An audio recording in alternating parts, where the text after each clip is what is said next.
We're going to focus on active listening, and to start out, kind of a definition of an active listener is someone that should be able to repeat back to the speaker in their own words what's just been said. So, to start off, what are we talking about? Let's start. Okay. Cool. All right. So the three main aspects of active listening are: one, what affects listening; how to actively listen; and how to check for understanding as a listener. So I'm going to need a little participation. What could be some ideas of what may affect listening as a listener? Any ideas? Interest. Interest. Good. More? Distractions. Cheese. Like cell phones ringing. More? Cute girls. That's a distraction. Okay, sure. All right. What about like energy level? Energy level. That's good. Energy. Proximity to the speaker. Proximity. Good. Voice of the speaker. Voice. Excellent. Clarity. Clarity. Good.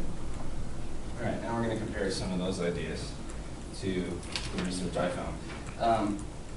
A listener may be more active if the topic matter is something they have experience in or have a liking for. So, interest. Perfect. The mood set by the speaker is very important. The use of visual aids, examples, and technology, and the space used by the speaker. So, whether it's in like a big auditorium or a classroom like mine. So, I think that would be proximity, like being far away or.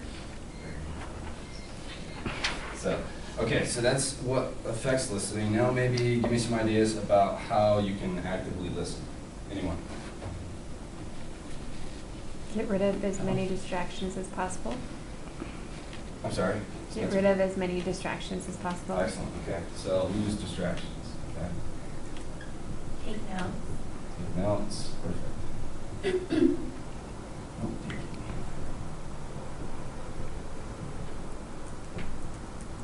Any more? Provide feedback. Feedback, excellent.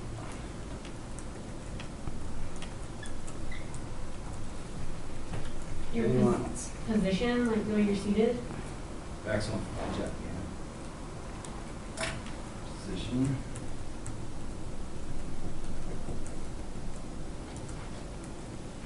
Anyone else?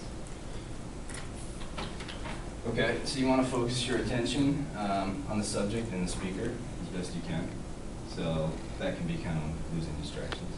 Another one that goes along with that is to avoid distractions, you can, for example, like don't sit near the window if you find you're easily distracted, or sit next to a talkative person, things of that nature. Set aside your opinions. That was one that I thought was key, how to be an active listener. And you can be involved more by responding to questions or directions, which I think ties in feedback. All right, so the third part of active listening is how you're going to check for your own personal understanding. So any ideas of how you can check for understanding? Anyone? Questions, specific, I can't remember the name, but critical thinking questions. Excellent, Eric.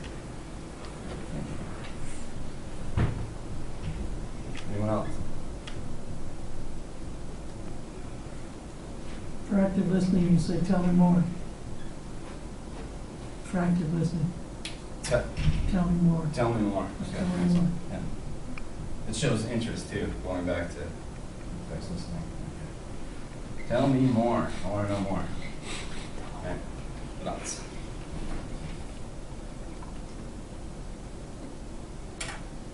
How about like a review? Would that be a good one? You think like a mental review, maybe? Okay, so what I have here, which goes into critical thinking, like Eric mentioned, is ask questions to build understanding. That's the best way I feel I'm clear about a portion of the presentation of the topic. Just simply ask a question, get clarity. You want to reflect on your experience, summarize the topic material, and mentally restate the key points of the presentation.